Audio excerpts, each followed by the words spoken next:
The beep from her computer made Samantha Miller look up from her coffee. It was 2:34 a.m. at the Arecibo Observatory, and she was the only one still awake. The signal on her screen pulsed in a pattern she had never seen before. "That's not normal," she whispered, putting down her mug. Samantha had studied space signals for 15 years. She knew random cosmic noise when she saw it. This was different. This had structure. She watched as the pattern repeated itself exactly every 47 seconds. She picked up her phone and called her boss. "Director Franklin, I think you need to see this." 3 days later, the observatory was filled with scientists and government officials. The signal had not stopped. If anything, it had become stronger. John Harris walked into the crowded room, his military posture making him stand out among the scientists. His badge read, SETI Consultant, but everyone knew he was former Navy intelligence. "Lieutenant Harris," Samantha said, extending her hand. "Thank you for coming." "Dr. Miller," he nodded. "Show me what you found." Samantha led him to her workstation and pointed at the screen. "It repeats the same pattern, but with small changes each time. We think it's a language." John studied the display. "Have you tried running it through the translation matrix?" "Yes. Nothing at first, but then we adjusted for non-Earth mathematics." She clicked on another file. "This morning we got this." The screen, 3 words appeared. "Prepare for communion." John's face hardened. "Who else knows about this translation?" "Just my team and Director Franklin. And now you." "Keep it that way," he said. "At least until we know more." But 6 hours later, they knew more than they ever wanted to. The message was followed by more complex data streams. Then massive objects appeared near the moon, moving toward Earth. The news couldn't be contained. People around the world watched the skies as 7 huge ships positioned themselves in orbit around Earth. "They're the size of small cities," Samantha said, looking at the satellite images on the big screen in the emergency meeting room. The president's science advisor stood up. "They haven't made any aggressive moves. They're just waiting." "For what?" John asked. His question was answered when every digital screen on Earth suddenly showed the same message. "We are the Voidborn. We come in peace and seek communion with humanity." The world's government scrambled to form a unified response team. Samantha and John were both selected to join it, along with diplomats and military leaders from major nations. The first meeting with the Voidborn happened at the United Nations. Their ambassador looked almost human, except for gray skin and eyes that seemed too large and too dark. "We have watched your world for many years," the ambassador said in perfect English. "Your species shows great promise. We wish to share knowledge and culture." The talks went well. The Voidborn offered limited medical knowledge that helped cure several diseases. They shared some technology too, though nothing related to their advanced space travel or weapons. But something bothered Samantha. In her meetings with the Voidborn scientists, they often mentioned historical events that didn't quite match her understanding. "Your species has shown remarkable growth since your industrial age," a Voidborn named Nexus told her. "Though, of course, your many failures nearly ended your civilization several times." "Failures?" Samantha asked. "What failures do you mean?" "Your wars, your environmental collapse, times when you nearly destroyed yourselves." Samantha felt uncomfortable. "We've had wars, yes, but we also learned from them. We've made progress in fixing environmental problems." Nexus smiled in a way that didn't reach his eyes. "Of course, we simply wish to help you see your history clearly. Sometimes outsiders see things you cannot." Later that day, Samantha met John in a small coffee shop away from the main government buildings. "Something's wrong," she said without greeting. John nodded. "I know. The Voidborn requested access to our historical archives. For cultural understanding, they said." "Are we giving them access?" "Some countries already have." Samantha took out her tablet and showed John her notes. "They keep referring to our history in ways that don't sound right. Like they're trying to convince us we've been less successful than we actually were." "Could be nothing," John said. But his eyes told her he didn't believe that. "I need help checking something," Samantha said. Someone good with computers. John thought for a moment. I know someone. Young guy named Eric West. Former hacker who now works for cybersecurity. He owes me a favor. 3 days later, they met Eric in his apartment. His living room was filled with computer equipment. So you want me to monitor data traffic between Earth's networks and the alien ships? Eric asked, looking excited. That's either the coolest thing I've ever been asked to do or the thing that gets me arrested for treason. Neither, hopefully, John said.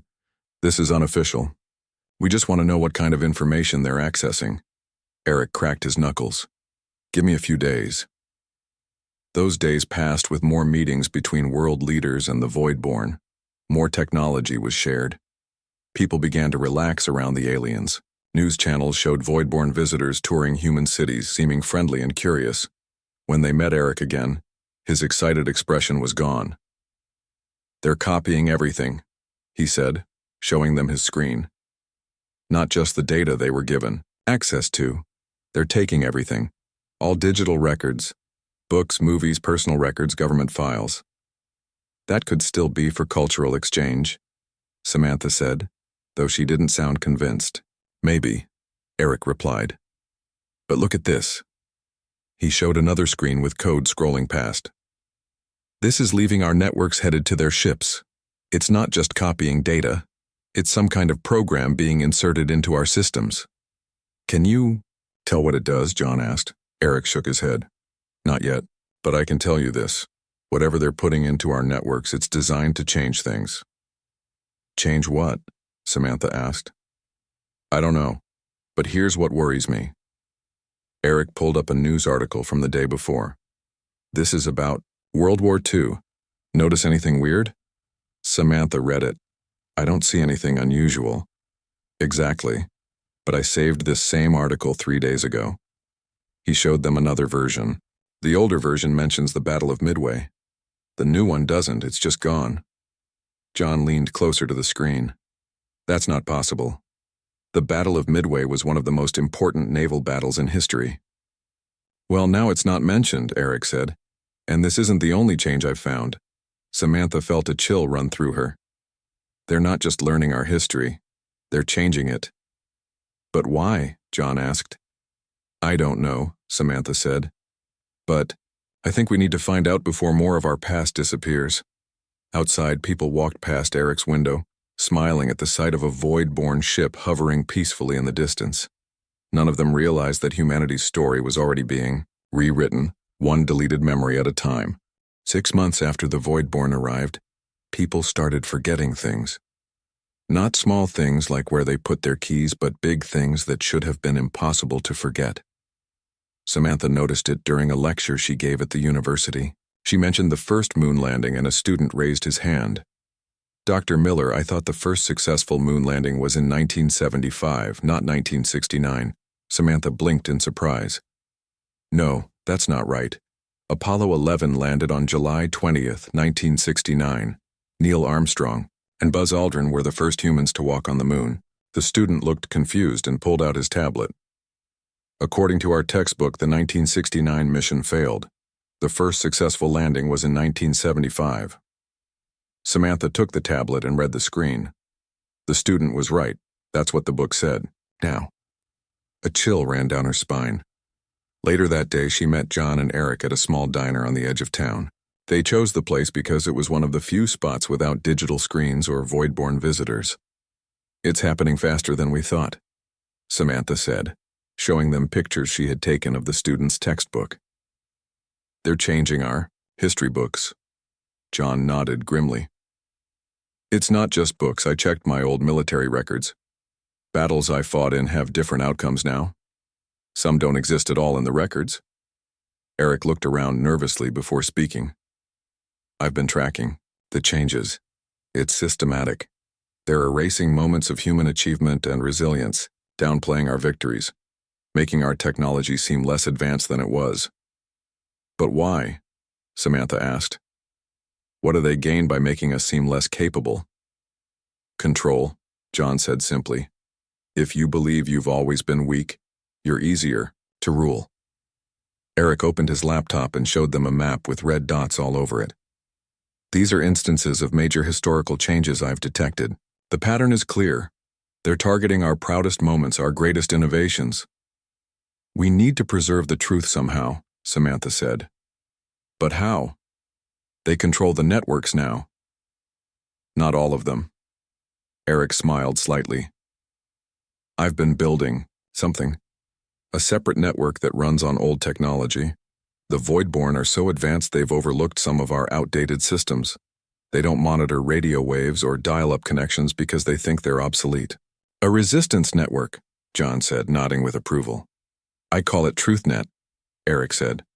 But we need more than just technology. We need people who remember the truth. We need a historian, Samantha realized. Someone who specializes in preserving knowledge. I know someone, John said. Catherine Powell. She runs the National Archives. Old school, she still believes in paper records.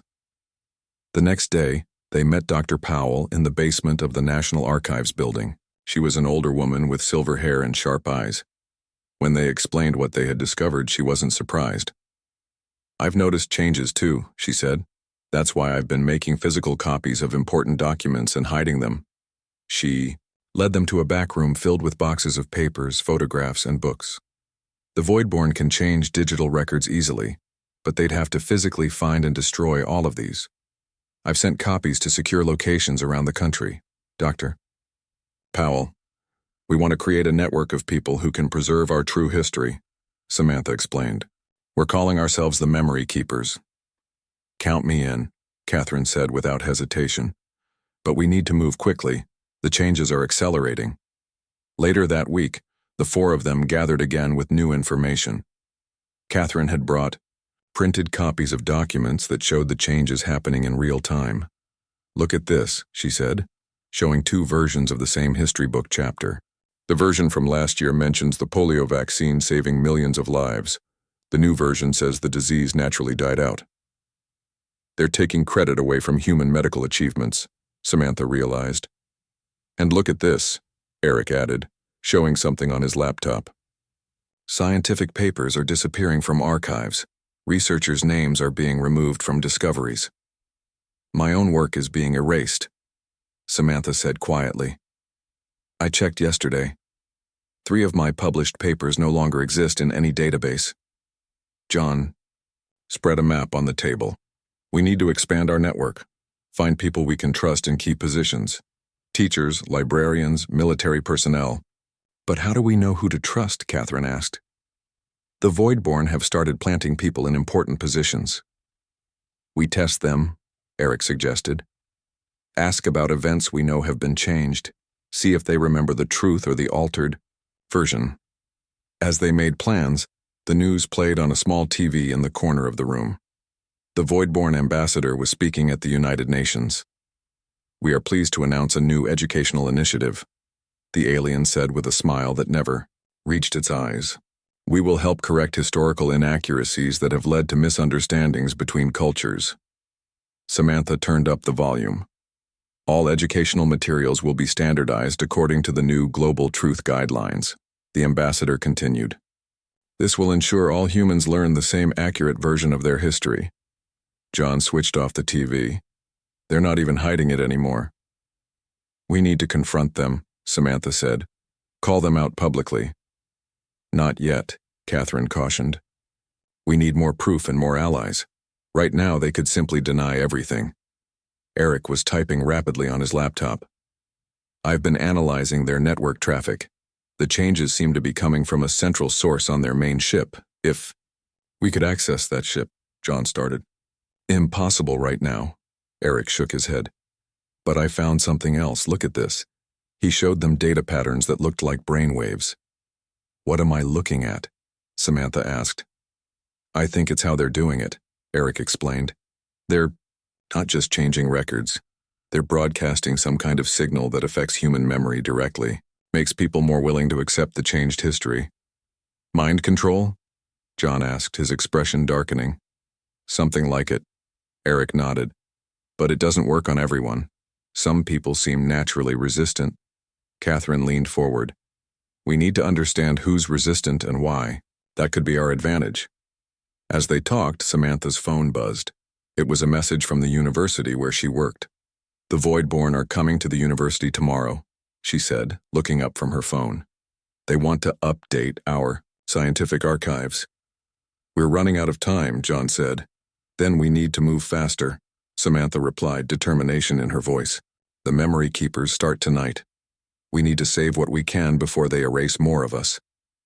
Outside, a Voidborn ship glided silently across the sky. Below it, people went about their daily lives, not noticing as their own past was being stolen from them, one memory at a time. The Memory Keepers network grew quickly over the next month. John contacted trusted military friends. Catherine reached out to librarians and archivists. Samantha recruited scientists and teachers. Eric connected with tech experts who could help protect their communications. They met in the basement of an old library that had been scheduled for demolition before the Voidborn arrived. Now it was their main hideout, filled with printed books, maps, and photographs, physical copies of humanity's true history. We have 23 memory cells operating now, John said, pointing at a map on the wall. Red pins marked cities across the country. Each group specializes in preserving different aspects of human history. Samantha nodded. The science team has secured copies of major research papers and inventions. We're storing them in multiple locations. My archivists have hidden the most important historical documents, Catherine added. Constitution, Declaration of Independence, original treaties, all safe in locations the Voidborn don't know about. Eric looked up from his laptop. TruthNet is working.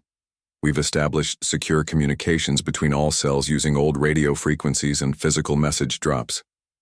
Their meeting was interrupted when the door opened and a young woman walked in. She was pale and looked exhausted. Lily, Catherine said, standing up quickly. What happened? They came to the elementary school today, Lily said. She was a third-grade teacher and one of their newest recruits. They're changing the curriculum, new textbooks, new lesson plans. They're teaching the children that humans never invented anything important on their own. That all our major discoveries were guided by benevolent cosmic forces. They're targeting children now, Samantha said, her voice tight with anger. That's not all, Lily continued. I tested my students on historical facts we've been tracking.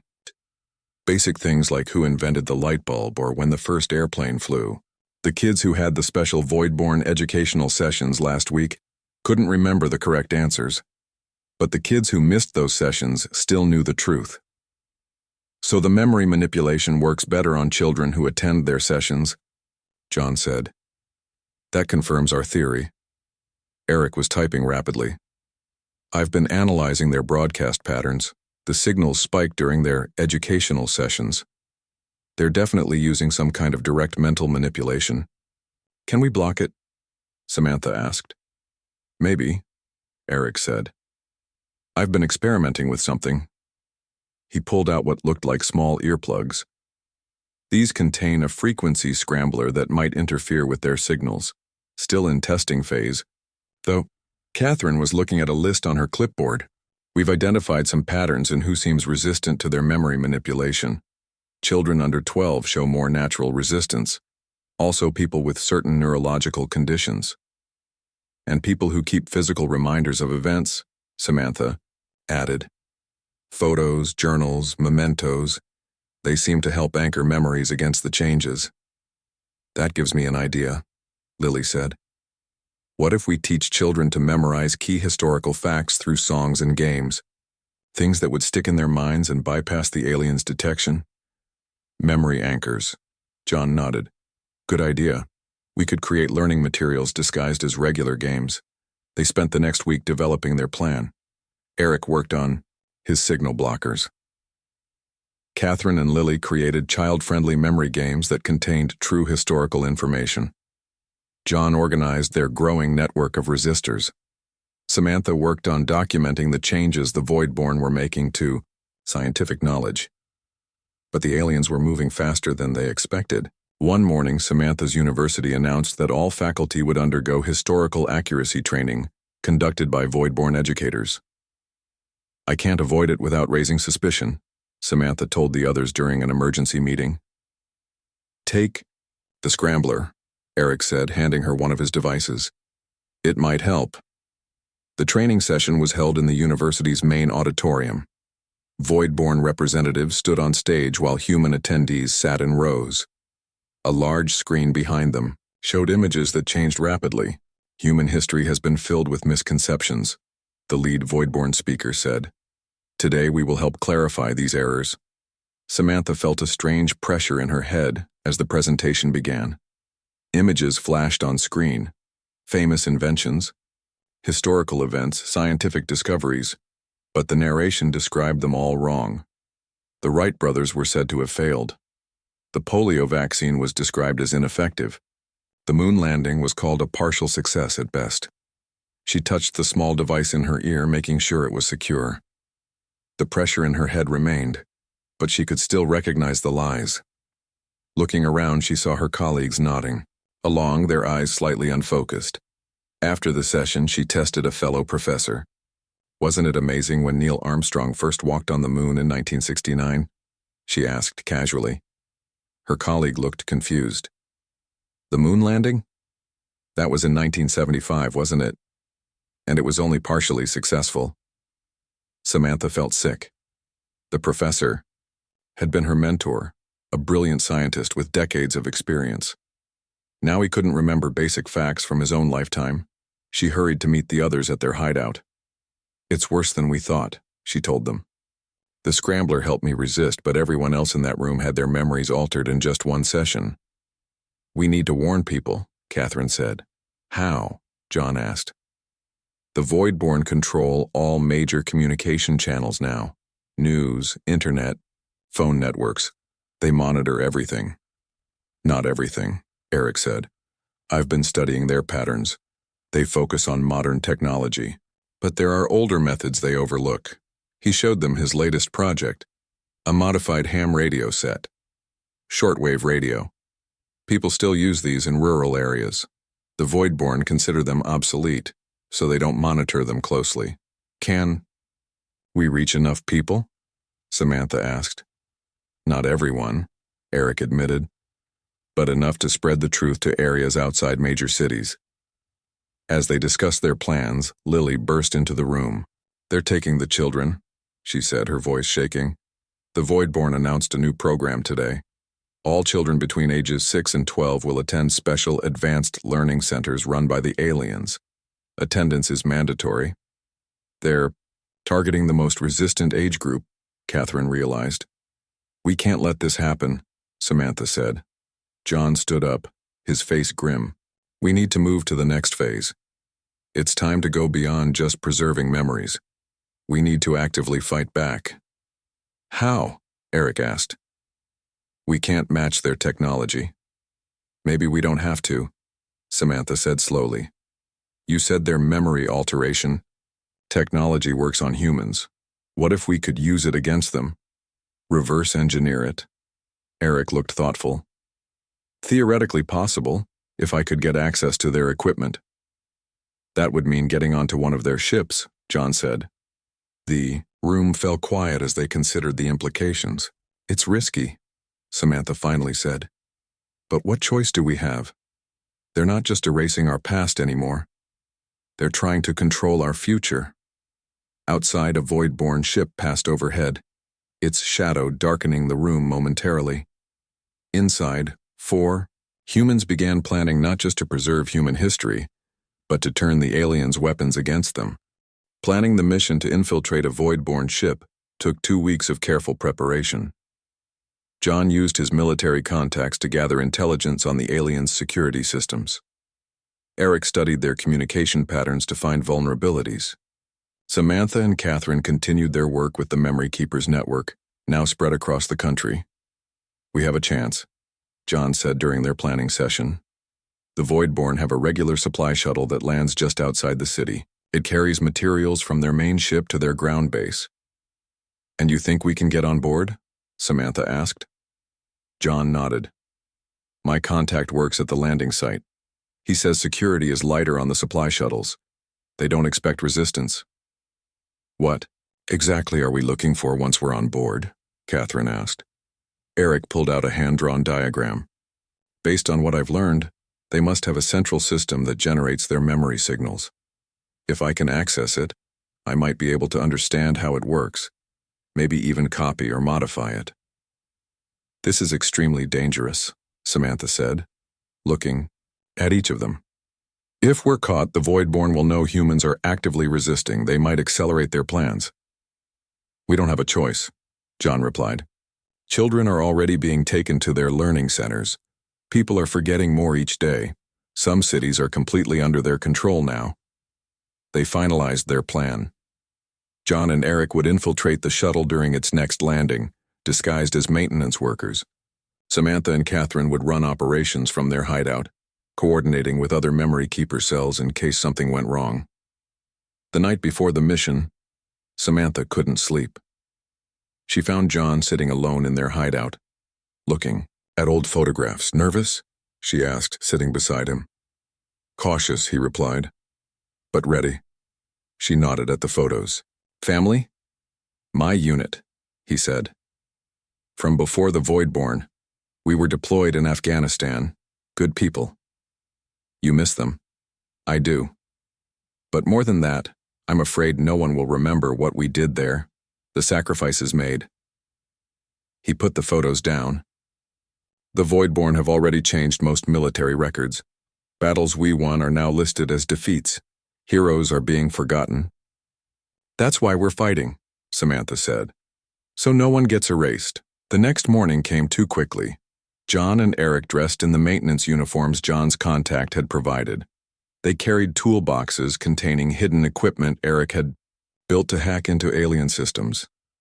Remember, Samantha told them, the scrambler devices should protect you from their memory manipulation, but don't look directly at any screens or displays they might use for hypnotic suggestion.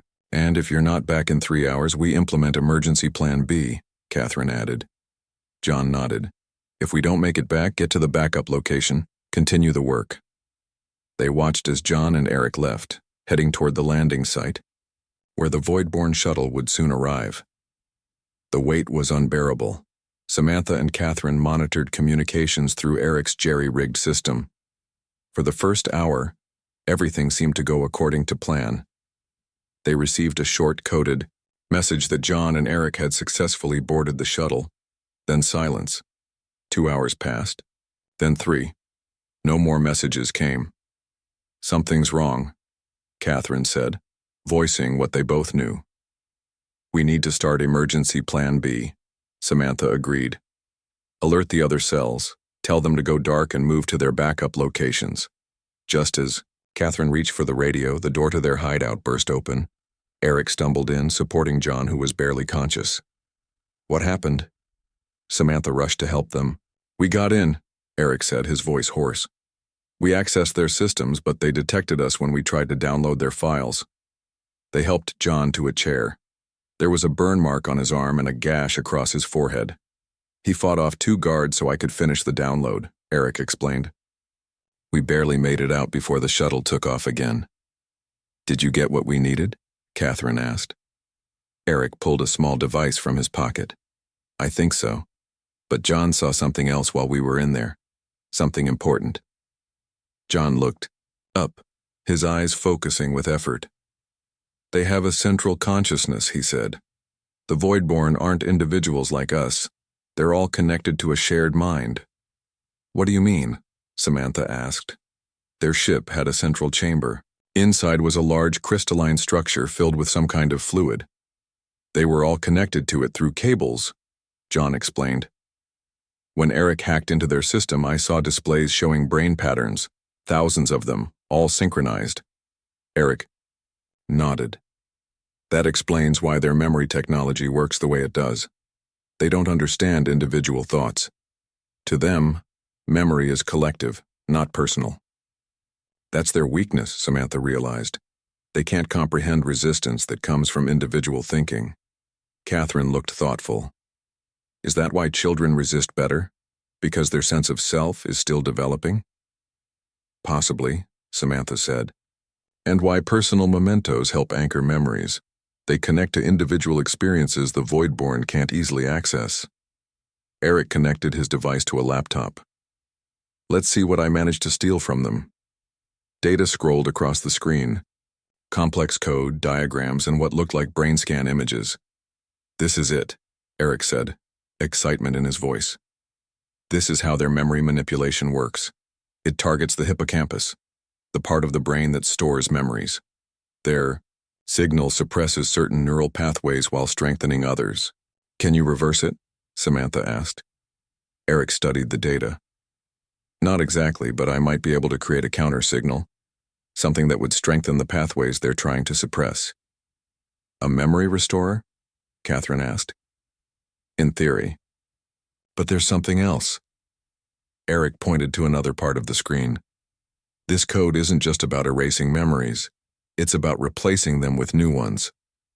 They're not just making us forget our history, Samantha said.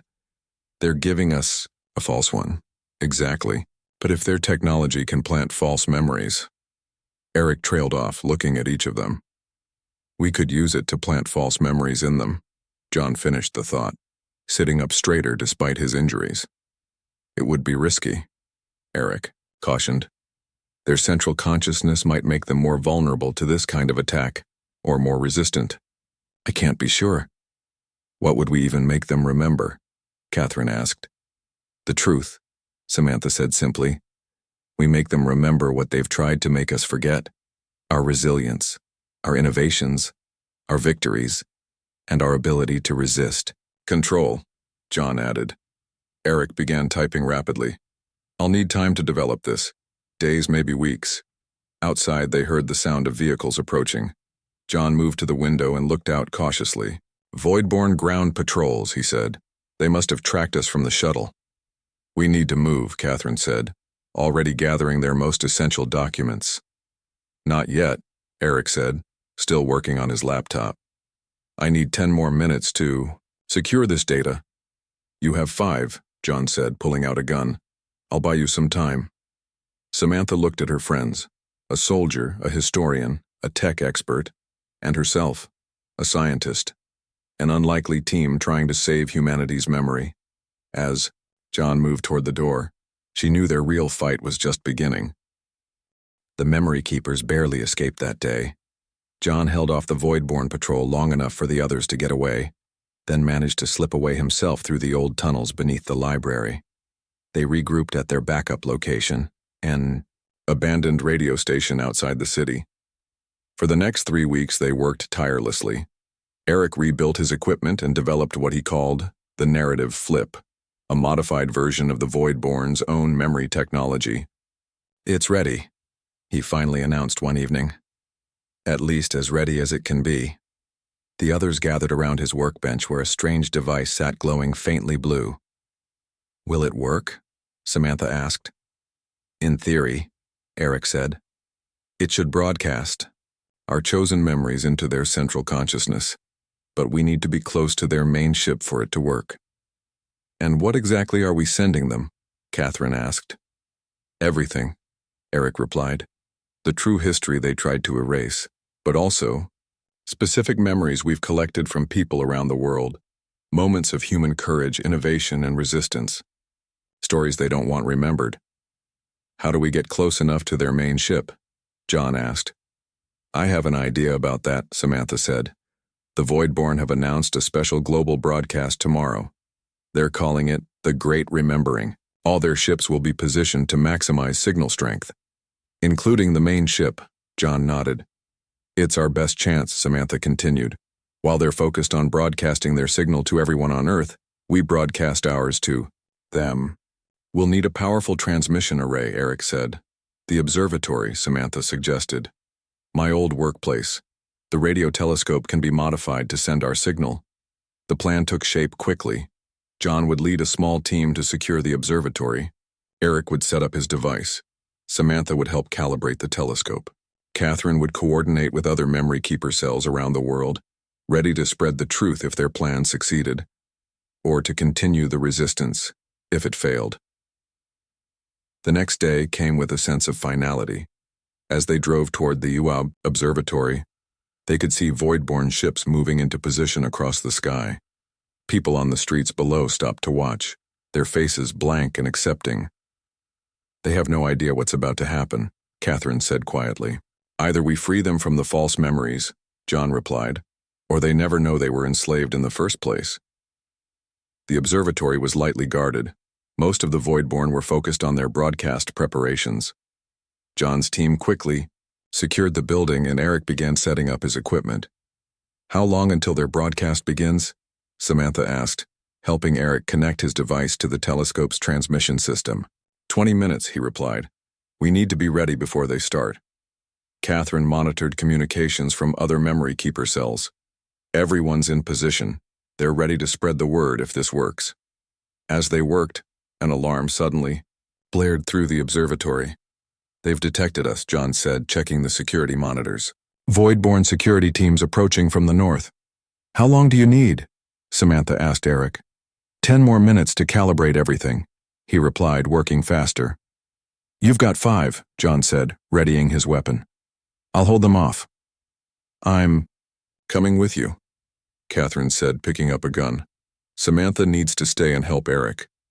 John nodded and they moved to defensive positions. Outside, they could hear the whine of void-born vehicles approaching. Eric and Samantha worked frantically to finish the preparations. "Almost there," Eric said. "I just need to load the memory package." He connected a small drive to his device.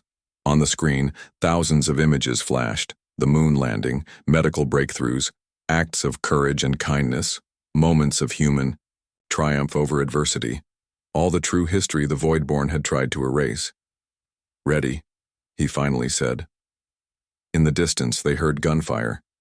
"John and Catherine won't be able to hold them off much longer," Samantha said. "And the void-born broadcast is starting," Eric said, pointing to readings on his equipment. "Their signal is going out worldwide." "Then we go now," Samantha decided. She pressed the activation button on Eric's device. For a moment, nothing seemed to happen. Then the equipment began to hum, glowing brighter. "It's working," Eric said, watching his displays. "Our signal is piggybacking on theirs, feeding directly into their network." Outside, something strange was happening. The void-born ships in the sky faltered, some dipping briefly before stabilizing again. The door burst open and John backed in, still firing at unseen enemies. "Whatever you're doing, it's having an effect." The void-born soldiers suddenly stopped attacking. They seemed confused. "The memories are reaching their central consciousness," Eric explained. "It's affecting all of them at once." On his monitor, they could see the memory package continuing to upload, human achievements, innovations, and moments of resistance flowing into the void-born network. "Look." Samantha pointed to the sky through the observatory dome. The void-born ships were moving erratically now. Some began to descend, while others drifted aimlessly. "It's working better than I expected," Eric said. "Their shared consciousness is their strength, but also their weakness. With no individual minds to resist, they're all being affected simultaneously." Catherine joined them, a cut on her forehead but otherwise unharmed. "The void-born soldiers outside just stopped fighting. Some of them are just standing there, others are walking away." Their equipment suddenly sparked and went dark. "No!" Eric cried, trying to restart it. "Did we finish?" Samantha asked. Eric checked his readings. "Almost. We got about 90% of the memory package uploaded before it overloaded." "Will it be enough?" John asked. "I don't know," Eric admitted. They moved to the windows and watched as the scene outside unfolded. Void-born ships were landing all over the city. In some places, the aliens were emerging from their vessels, but instead of the coordinated movements they normally showed, they seemed disoriented. "Something's definitely happening to them," Samantha said. Over the next few hours, reports came, and from memory keeper cells worldwide. The void-born broadcasts had stopped, their ships had landed.